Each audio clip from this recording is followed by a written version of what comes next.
ማርፈድ ብቻ ሳይሆን መቸኮልም ዋጋ ያስከፍላል። በሁለቱም ውስጥ ልዩነት አለ። ማርፈድ ውስጥ መቅረት አለ። ከቀረ ደግሞ ካሰብክበት አትደርስም፣ የምትፈልገውንም አታገኝም። ስታረፍድ የምታጣው ነገር ብዙ ነው። መቸኮል ውስጥ ማግኘት አለ።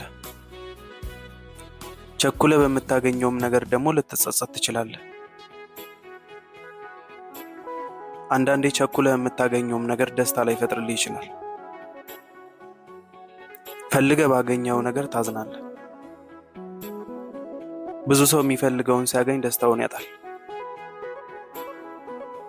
ፈጣሪ የሌለበት ቸኩለ የምታገኘው ነገር ልክ እንደ ሻማ ነው።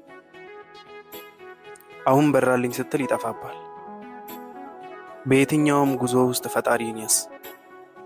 ህይወት እንደዚህ ነች።